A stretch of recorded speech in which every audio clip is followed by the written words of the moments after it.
ប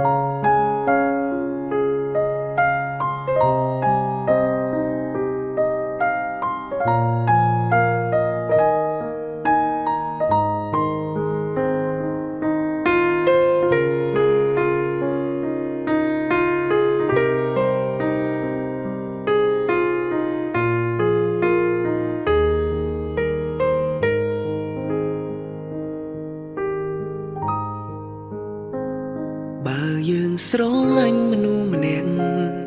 តើអាចដឹងដែរឬទេ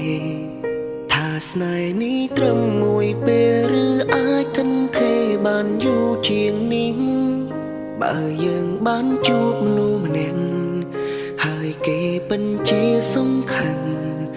តើអារម្មណ៍មើលទៅកាន់កៅភ្នែកនោះយ៉ាងណាស្នេហ៍នឹងកើតឡើងដោយព្រំលីខិនឬអាចកើតឡើងដោយការពេញចិត្តតើអ្វីទៅជាមូលហេតុប្រកបគ្មានអ្នកអាចប្រាំអាចដឹងបានឡើយឬអាចមានអ្នកកំណត់ឬមានអ្នកតាំងតែងឲ្យបានជួបឲ្យយើងបានរួមរស់នៅក្បែរគ្នារហូតទៅបើយើងស្រឡាញ់មនុស្សម្នាក់តើអាចដឹងដែរឬទេថាស្នេហ៍នេះត្រឹមមួយពេលឬអាចថិនថេរបានយូរជាងនេះ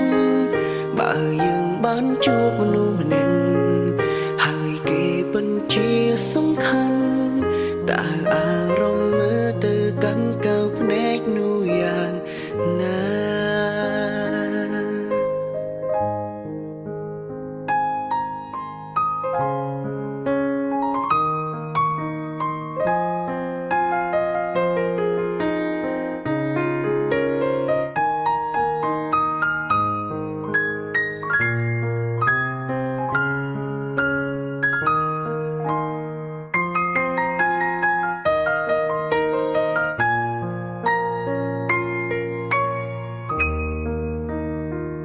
ពេលនាងស្នេហ៍រីងដងដើរក្នុងចិនសូមគង់ខ្វល់ខ្វាយរឿងរ៉ាវកន្លងឲ្យសូរសំលេងនៅក្នុងបេះដូងនាំយើងហង្ហាហួរទឹងសូបិន